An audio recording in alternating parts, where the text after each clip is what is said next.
serving the Republic of the Philippines for more than 75 years. Ito po ang Presidential Broadcast Service. Pakinggan, panoorin, agaran in real time, o balikan sa pag-scroll up and down. Mga balitang dapat malaman, impormasyong tunay at napakikinabangan. Saan ka man, sa buong kapuluan. Babangon sa bagong sigla. Kababayan, kasama ang social media. Powered broadcaster ng bagong mamamayan. Tapat sa pag-uulat. Ito po ang Presidential Broadcast Service. Radyo Pilipinas. Philippine Standard Time, 11 minuto makalipas ang alas 12 ng tanghali. Mula sa pinakamalawak na newsroom sa buong Pilipinas, ito ang Radyo Pilipinas News Update. Magandang tanghali po, narito ng pinakahuling balita sa oras na ito. LGU Daraga kinondena ang insidente ng pambabastos sa Green Lava. Narito ang report ni Diana Mendez.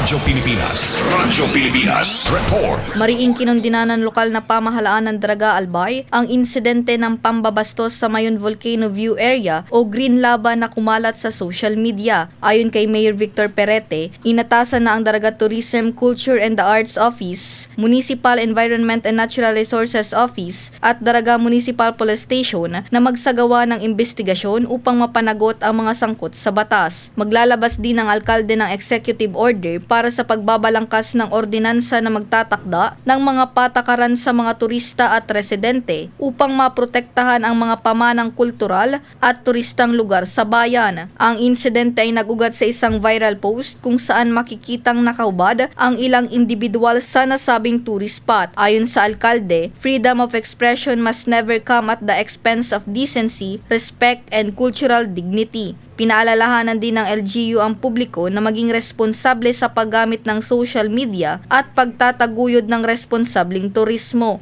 Para sa Bagong Pilipinas, Diana Mendez, Radyo Pilipinas, Radyo Publiko, Albay. Maraming salamat Diana Mendez at kaugnay po ng balitang yan sa isang Facebook post naglabas ng public apology sina Keith Jimenez, Kim De Leon at Vidon Oson kaugnay ng kanilang content post na ngayon ay deleted na nakahubad sa Green Lava, isa sa mga sikat na tourist spot sa Daraga, Albay. Dahil dito, mariing kinundina ng lokal na pamahalaan ang aktibidad at tiyak na papanagutin ang mga sangkot sa umanong pambabasto sa tourist spot. At sa sunod nating balita, TABACO City Police Station nagsagawa ng simulation exercise sa banta ng bomba. May ulat si Manuel Bongkodin. Radyo Pilipinas Report. Nagsagawa ng Recalibrated Simulation Exercise or CIMEX ang TABACO City Police Station kaugnay ng 5 MRT strategy para sa bomb threat scenario sa TABACO City Integrated Terminal. Katuwang sa aktibidad ang Albay PECU, Bureau of Fire Protection TABACO City at City Disaster Risk Reduction and Management Office TABACO City.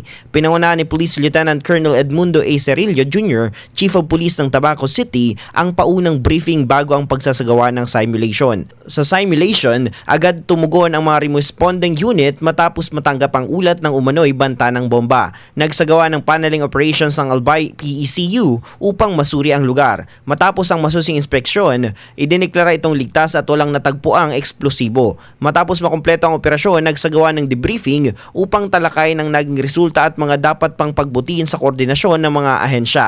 Layunin ng ganitong pagsasanay na mapanatili ang kahandaan at seguridad ng publiko sa harap ng posibleng banta.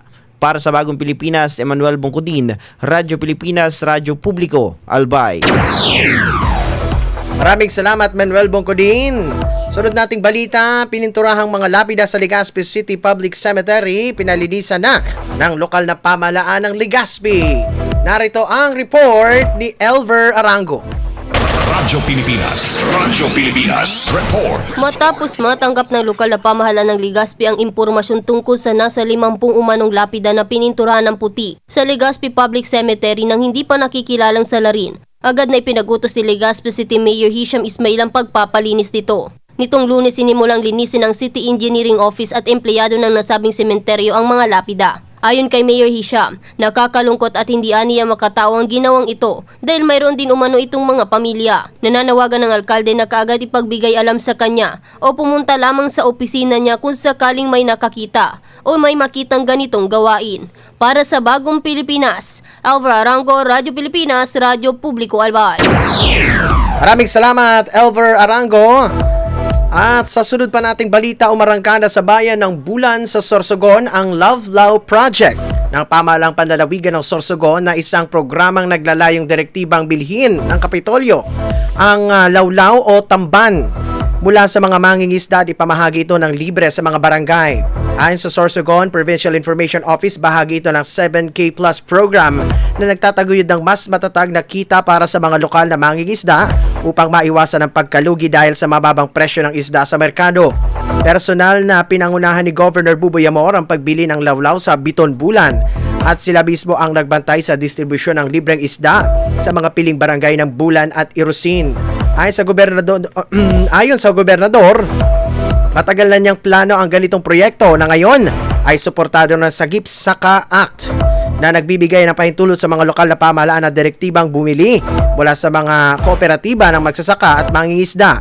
Sa pagpapatupad ng LOWLAW Project, patuloy ang panata ng Pamahalaang Panlalawigan ng Sorsogon sa makataong programa para sa inklusibong pag-unlad at maayos na kabuhayan ng bawat Sorsogano. At sa panghuli nating balita, DSWD BICOL namahagi ng livelihood capital sa mahigit 100 micro, small and medium enterprises sa CAMARINES Norte. Narito ang report ni Mary Christine Villanueva. Radyo Pilipinas Report. Namahagi ang Department of Social Welfare and Development ng livelihood seed capital sa 169 benepisyaryo mula sa Daet, San Vicente at San Lorenzo Ruiz, Camarines Norte nitong Oktubre 27. Ayon sa DSWD BICOL, pinangunahan ni DSWD SLP National Program Manager Director Mari Fede Leon ang distribusyon ng 10,000 hanggang 15,000 na puhunan habang 10 benepisyaryo ang tumanggap ng tig 10,000 Product Diversification Grant. Katuwang ang DSWD Field Office 5 na layunin ng programa na palakasin ang kabuhayan ng mga mamamayan alinsunod sa direktiba ni Secretary Rex Gatchalian at sa 8-point socio-economic agenda ni Pangulong Ferdinand Marcos Jr. Para sa Bagong Pilipinas, Christine Villanueva, Radyo Pilipinas, Radyo Publiko, Albay. Maraming salamat, Christine Villanueva, at yan po ang pinaka-huling updates, ang mga nakalap na balita sa oras na ito. Para sa iba pang news updates, i-follow po ang aming mga social media accounts sa Facebook, TikTok, YouTube, X, Instagram. I-search lamang po ang Radyo Pilipinas Albay. Buong puwersang magbabalita. Ako po si Paul Hapin. Magandang tanghali. We know you're always on the go. Pero ang mahuli sa balita is always a big no-no. Kaya Radyo Pilipinas is here to keep you updated. Reliable news delivered to you as it happens. Para sure na wala kang mamimiss. Bookmark our website at www.radiopilipinas.ph. Follow us on Twitter at Radyo Pilipinas 1 and like us on Facebook at www.facebook.com/Radyo Pilipinas 1. Together, let's dismiss disinformation. Radyo Pilipinas,